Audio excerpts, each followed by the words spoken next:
Good afternoon. Good afternoon. This is the 5FM radio menus. The headlines. OIV condemns absentee MPs, urges citizens to register as voters. UPND has made significant progress since taking office, Karen Mufuzi. And Botswana declares national public health emergency. This bulletin is live on our Facebook page, 5FM Radio Zambia, and our YouTube channel, 5FM Radio Zambia. With the details, my name is Lance Sannie Banda. Operation Young Vote OIV has described the conduct of absentee leaders, particularly members of parliament, who abandon their constituencies and only resurface when elections approach, as betrayal rather than leadership. In a statement, OIV Executive Director Ges Nyurenda has expressed deep concern over the growing trend of MPs neglecting their constituencies until campaign season. Mr. Nyurenda says the recent taunting of the Kwacha Member of Parliament by his constituents, even in church and in the presence of the Republican president, is a clear sign of outright and shameful rejection. He demands that all elected representatives must show up consistently, remain engaged, and deliver on their premises. Citizens deserve leaders who are present, accountable, and responsive to their daily struggles, not occasional visitors seeking votes. Mr. Nyurenda urges all Zambians who are eligible to vote, including those who will turn 18 by 30th April 2026, to register in the ongoing voter registration exercise taking place in 30 districts across the country. He has also encouraged citizens to take advantage of the upcoming mass voter registration exercise, scheduled to run from 13th October to 11th November 2025 in all registration centers nationwide. The United Party for National Development UPND media team member Karen Mufuzi says the current government has made notable progress compared to the previous administration. Speaking when she featured on the Tuesday edition of the Burning Issue program, Ms. Mufuzi has highlighted that prior to the UPND's rise to power in 2021, the country experienced rampant lawlessness, frequent citizen arrests, and a freeze on employment, among other challenges. She noted that upon assuming office, the UPND government took immediate steps to address these issues, reinforcing the rule of law and restoring order across the country. Ms. Mufuzi has further emphasized the government's commitment to economic revival, citing major strides in public sector employment. Coming from the previous government and where we are now, I can confidently say that there's been a progression in terms of our country and as well. So just to take you a few steps back to before the UPND came into power, there was a lot of civil unrest. There was a lot of lawlessness in the country, as well as unemployment freeze. So one of the things that the UPND did immediately that came into power was to correct those things. We now see everyone observing the rule of law. We've seen unemployment revival. We've seen economic revival. as well as so many other developments that I will mention as we go further into this interview. Okay. So to start. Meanwhile, Ms. Mufuzi has described the recruitment of over 30,000 teachers as unprecedented, not just in Zambia, but across Africa. Employment revival, because that is one of the developments that I will applaud the political party and the government on. Okay. We came from a place where we had an employment freeze, and in the last 7 years or so of the PF ruling, the government and the country, we saw about less than 12,000 teachers being recruited. And one of the things that the government did, the UPND government did immediately that took over ruling, was to employ over 30,000 teachers and over 11,300 health workers, which was unprecedented in any African country, not just Zambia, not just the southern region, but the whole of Africa. And we didn't stop there. The following year, we employed about 4,200 teachers and about 3,200 health workers. The founder of the Free Press Initiative, FPI, Joan Chilwa, has expressed concern over the Independent Broadcasting Authority, IBS, failure to disclose the names of broadcasting stations whose licenses have recently been suspended or subjected to regulatory action. On 20th August 2025, the IBA announced that it had suspended the broadcasting licenses of 5 radio stations and 2 television stations for failing to pay their 2025 annual operating fees. Furthermore, on 24th August, the authority stated it had taken regulatory action against 4 broadcasting stations for continuing to air religious and traditional healer programs that mislead the public, promote superstition, and exploit the emotional and financial vulnerabilities of audiences. In an interview with 5FM, Ms. Chilwa emphasizes that as a public institution, the IBA has a duty to be transparent and provide full information to the public. Despite her concerns, Ms. Chilwa has commended IBA for being more active in fulfilling its regulatory mandate in recent months, acknowledging the authority's efforts in upholding broadcasting standards. However, this work must be complemented by openness and clear communication with the public.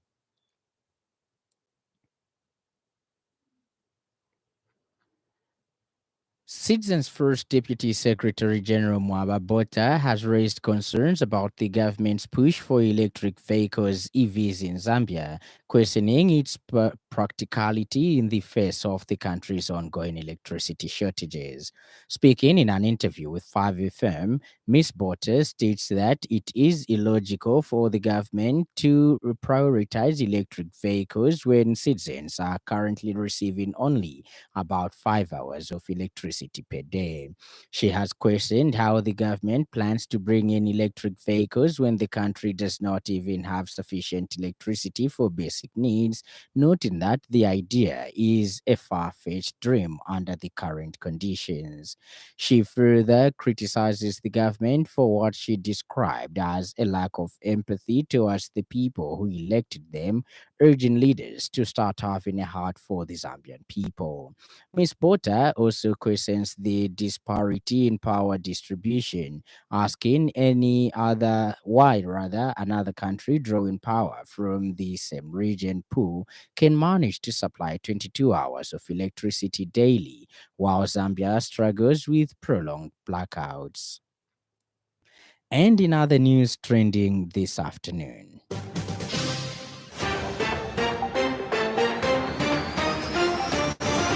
the Minister of Education, Douglas Siagalima, has lauded President Hakainde Hichilema for his firm resolve to advance Zambia's education sector. Africa Gate Bus Services has reiterated its commitment to ensuring passenger safety on the road.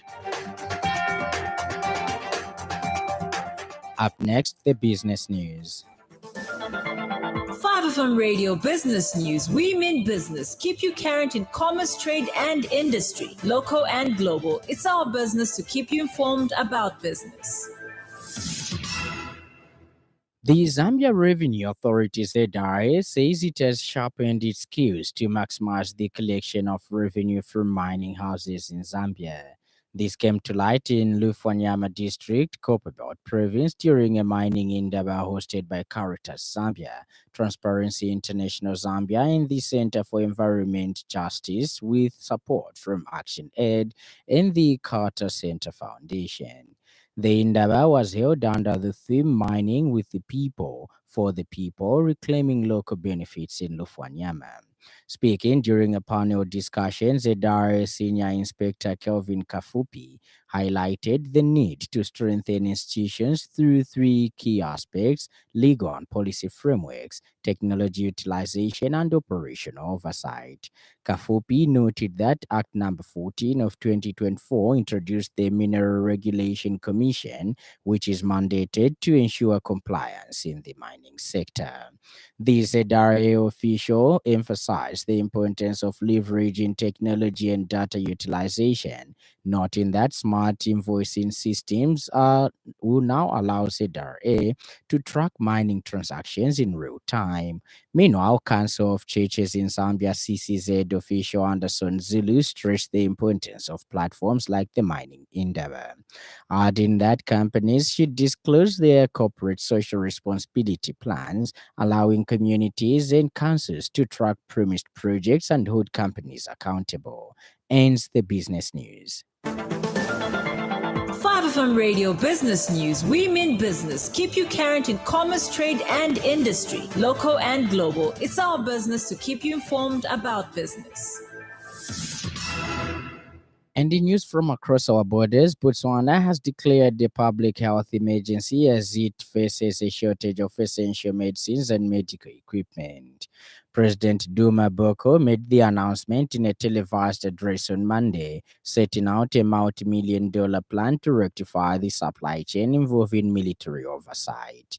Managing the shortages would be highly price sensitive due to its limited coffers, he told the nation.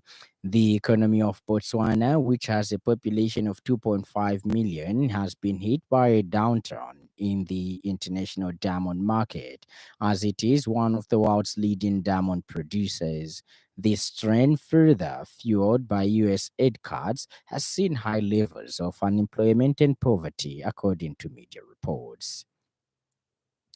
And in sports news, the Commonwealth Games Association of Zambia received the King's Baton Relay as part of its journey visiting all Commonwealth nations ahead of the Glasgow 2026 Games.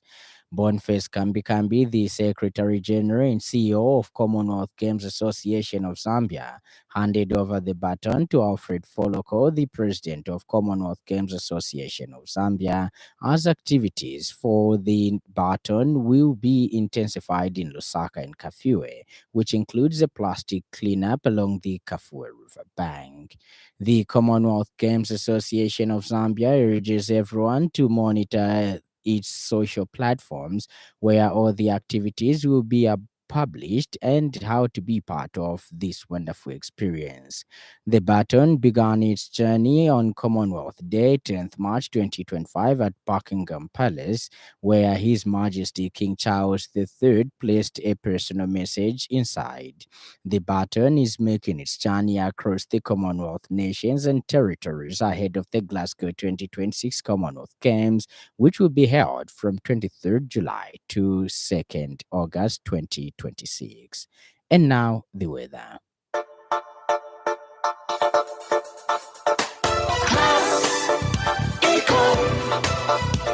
Class Econ Roofing Africa. Class Econ Roofing, plot 17100 off Katanga Road, 150 meters from Mumbwa Road, Chinika Industrial Area, Lusaka. Class Econ Roofing. Class plus economy. Class Econ.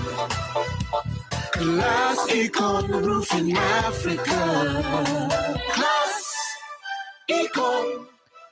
Northwestern, Luapula, Northern, and Muchinga provinces partly cloudy, slightly windy, and warm to hot. Maximum temperature is ranging between 27 degrees and 33 degrees Celsius. The evening will have few clouds, windy at times, and warm to mild. The Copper Belt, Western, Southern, Lusaka, Central, and Eastern provinces mainly sunny, windy at times, and hot. Maximum temperature is ranging between 26 degrees and 35 degrees Celsius. The evening will have clear skies, windy, and warm to mild. Ends our weather report, and that item brings us to the end of the news. But before we go, a recap of the stories that made headlines.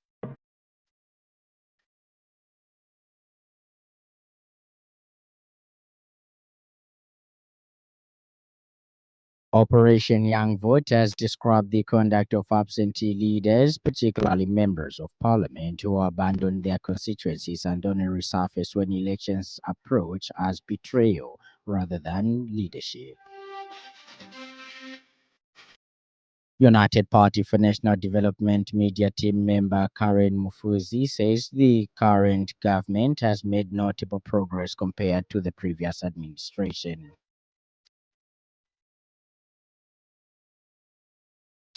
And finally, Botswana has declared a public health emergency as it faces a shortage of essential medicines and medical equipment. For more news, follow us on Facebook, 5FM Radio Zambia, and subscribe to our YouTube channel, 5FM Radio Zambia.